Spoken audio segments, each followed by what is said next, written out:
No Antigo Testamento, Deus mantinha contato com os homens de diversas formas. Mas hoje em dia, será que ele nos deixou sozinhos? Ou ele ainda mantém esse contato de alguma outra forma?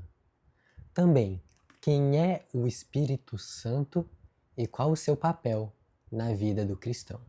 Meu nome é Igor, sou o servo de Cristo, e no vídeo de hoje você vai entender, de acordo com a Bíblia, quem é o Espírito Santo, sua identidade, sua importância na salvação e como ele atua nas nossas vidas todos os dias. Você já parou para se perguntar quem é o Espírito Santo? Será que ele é uma força da natureza? Um poder de Deus? Alguma coisa que está voando por aí? Um sentimento? Ou será que ele é algo muito mais real? Uma pessoa? Nos últimos vídeos, nós falamos da identidade de Deus e da identidade de Jesus. Mas há também uma outra pessoa que precisamos conhecer. A terceira pessoa desta trindade, formada pelo Deus Pai, o Deus Filho e o Espírito de Deus, o Espírito Santo. Então é de extrema importância que você também conheça essa terceira pessoa. Portanto, se você quer entender o papel essencial do Espírito Santo na vida do cristão, eu te convido a assistir esse vídeo até o final. Mas em que parte da Bíblia é dito sobre esse tal de Espírito Santo? A verdade é que ele aparece em muitas partes dela, tanto no Antigo Testamento quanto no Novo. No Evangelho de João, no capítulo 14, Jesus estava explicando aos seus discípulos sobre a sua partida. E no versículo 16, ele vai dizer o seguinte: E eu rogarei ao Pai, e ele vos dará outro Consolador, para que fique para sempre convosco. Isso porque, já que Jesus estava indo embora, ele mandaria outro Consolador para ficar no lugar dele.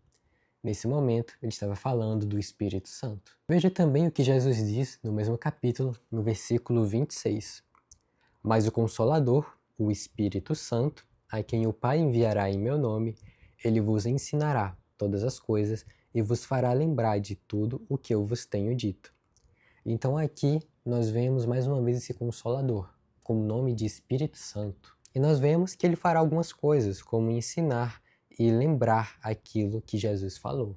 E veja, isso que Jesus estava falando, que ele mandaria esse outro Consolador, aconteceu no livro de Atos dos Apóstolos, no capítulo 2, no versículo 1 ao 4, quando o Espírito Santo desce sobre os apóstolos. Vamos ver. Ao chegar o dia de Pentecostes, todos estavam reunidos no mesmo lugar. De repente veio do céu um som, como de vento impetuoso, e encheu toda a casa onde estavam sentados.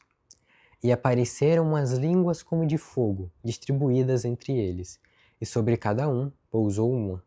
Todos ficaram cheios do Espírito Santo, e começaram a falar em outras línguas, conforme o Espírito lhe concedia que falassem. Então foi nesse momento, aproximadamente 40 dias depois da ressurreição de Jesus, que o Espírito Santo desceu naqueles apóstolos e lhes deu o dom de, naquele momento, poder falar em outras línguas, a língua daqueles povos que estavam ali ao redor, reunidos para a festa de Pentecostes. Então este foi o momento em que o Espírito Santo foi derramado, que ele veio ao mundo e foi distribuído entre os apóstolos. Além disso, Gênesis, no primeiro capítulo, versículo 2, já falava do Espírito Santo, quando ele diz: A terra era sem forma e vazia, e havia trevas sobre a face do abismo, mas o Espírito de Deus pairava sobre a face das águas. Então, mesmo no início, o Espírito Santo já estava ali, presente na obra de Deus. Certo, vimos que a Bíblia fala sobre ele, mas é preciso entender que ele não é uma força ou uma energia que está voando por aí, mas ele é uma pessoa, a terceira pessoa da Trindade. Em Efésios 4, versículo 30, Paulo vai dizer o seguinte: E não entristeçais o Espírito Santo de Deus, com o qual fostes selados para o dia da redenção. Mas espera aí, se ele pode ser entristecido, então quer dizer que ele tem emoções, tem sentimentos. coisas que somente uma pessoa poderia ter. Em João, capítulo 16, versículo 13, Jesus vai dizer o seguinte: Quando, porém, vier o Espírito da verdade, ele vos conduzirá a toda a verdade, e não falará de si mesmo, mas dirá o que tiver ouvido e vos anunciará as coisas que hão de vir. Note aqui que o Espírito Santo ele guia, ele fala, ele revela o que há de vir. Isso são ações pessoais. Romanos capítulo 8, versículo 26 e 27 vai dizer o seguinte: Do mesmo modo, o Espírito nos socorre na fraqueza, pois não sabemos como devemos orar, mas o próprio Espírito intercede por nós com gemidos que não se expressam com palavras. E aquele que sonda os corações sabe qual é a intenção do Espírito. Ele intercede pelos santos, segundo a vontade de Deus. Então veja, aqui diz que o Espírito Santo ele nos socorre, ele intercede por nós e ele é capaz de tomar decisões. Essas são ações que somente alguém com vontade e inteligência poderia fazer. Ele ensina, testifica, distribui dons como bem lhe apraz. Isso mostra que ele tem uma personalidade, uma vontade própria. Ele é Deus agindo na nossa vida de maneira pessoal. Então, o que é que o Espírito Santo realmente faz? Qual é a sua função que é tão essencial assim? Primeiro, ele convence o mundo do pecado, da justiça e do juízo. Como está dito em João 16, versículo 8. Sem ele, ninguém reconheceria sua necessidade de salvação. Além disso, ele nos guia. Romanos 8,14 vai dizer que todos os que são guiados pelo Espírito Santo de Deus são filhos de Deus, mostrando que ele tem essa capacidade de guiar.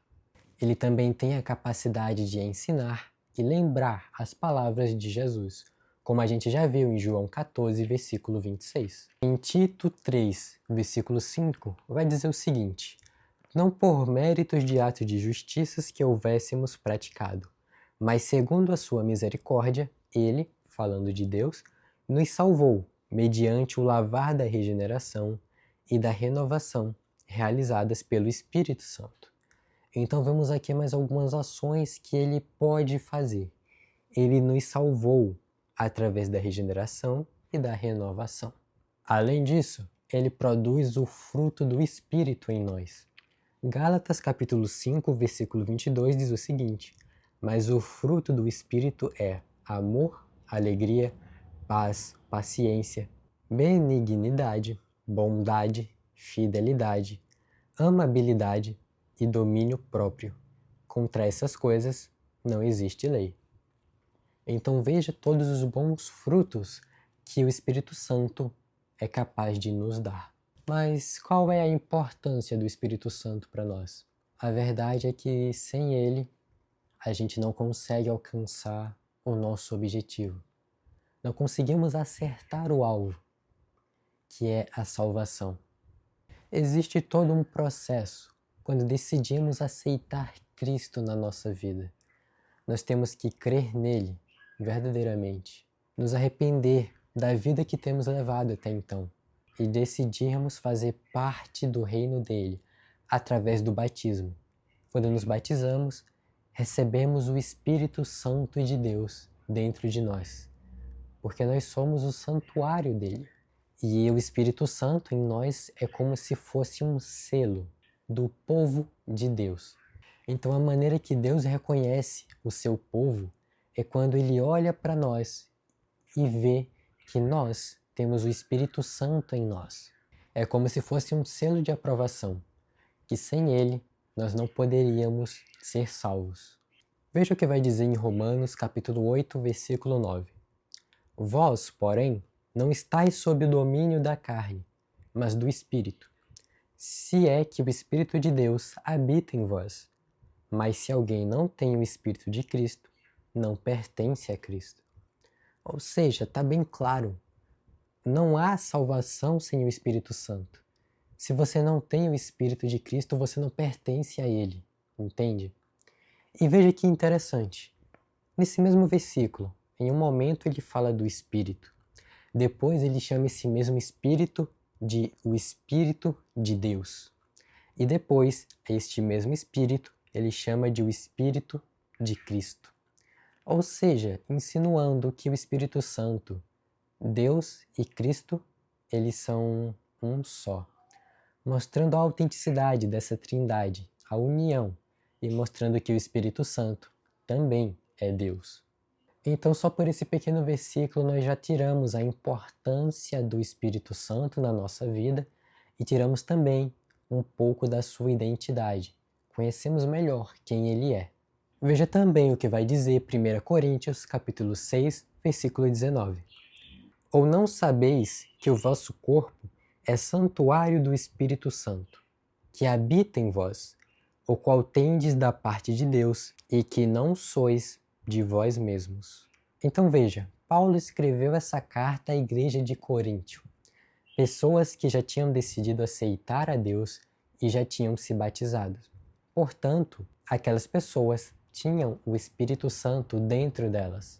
Por isso ele vai orientar eles, dizendo: vocês não sabem que o corpo de vocês é o santuário do Espírito Santo. Ele está dentro de vocês. Deus deu esse Espírito para vocês. Vocês não são mais de si mesmos. Vocês são agora de Cristo. Portanto, ele vai dizer ainda no outro versículo, para glorificar a Deus nesse corpo. Não vá fazer coisa errada. Esse é o santuário de Deus. Então glorifique a Deus por meio dele. Mas veja, o Espírito Santo, ele habita dentro daqueles que aceitaram a Cristo. O Espírito Santo, ele também nos ajuda a orar. Ele intercede por nós com gemidos inexprimíveis, quando nós não sabemos o que pedir. É por meio dele que nós temos força para vencer o pecado. Gálatas, capítulo 5, versículo 16, vai dizer o seguinte: mas eu afirmo, andai pelo Espírito, e nunca satisfarei os desejos da carne. Ou seja, ande de acordo com os ensinamentos de Deus, de acordo com a vontade do Espírito, e você não vai dar espaço para que haja pecado.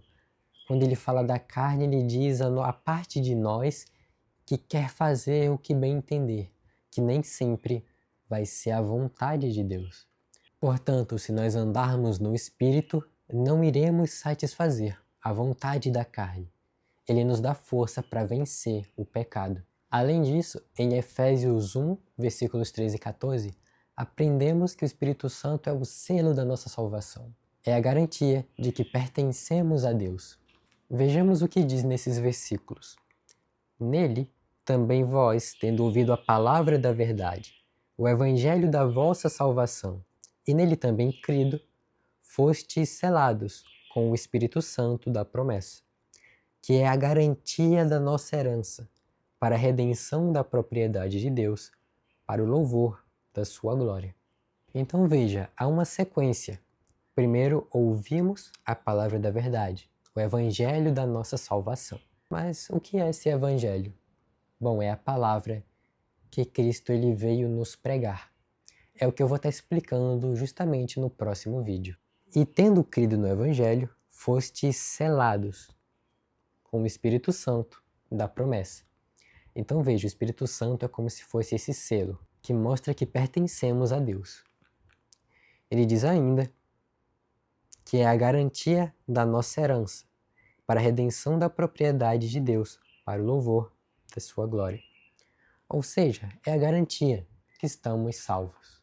Então veja a tamanha importância do Espírito Santo. Eu espero que por esses versículos você tenha entendido que sem o Espírito Santo não haveria salvação. É graças a Ele que, habitando em nós, nos dá a capacidade de fazer a vontade de Deus da melhor maneira possível. O Espírito Santo ele é o nosso consolador, é o nosso conselheiro, o nosso guia, o nosso mestre. Ele é Deus e ele é extremamente importante se nós quisermos fazer a vontade de Deus, se nós quisermos ser salvos. Sem o Espírito não há salvação. Quem não tem o Espírito de Cristo não está em Cristo. Então eu espero que você tenha entendido. O Espírito Santo, ele não é uma ideia vaga, um poder, alguma coisa assim. Ele é uma pessoa, ele é Deus, ele está presente e atuante nas nossas vidas, muito, muito, muito próximo de nós. E da mesma forma que ele já habita naqueles que aceitaram a Cristo, ele quer habitar em você também.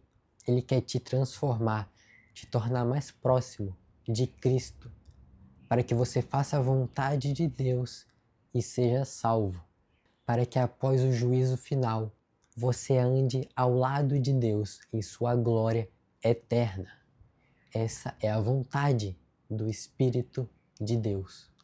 Eu espero que esse vídeo tenha te ajudado a entender quem é essa pessoa tão importante para a vida do cristão.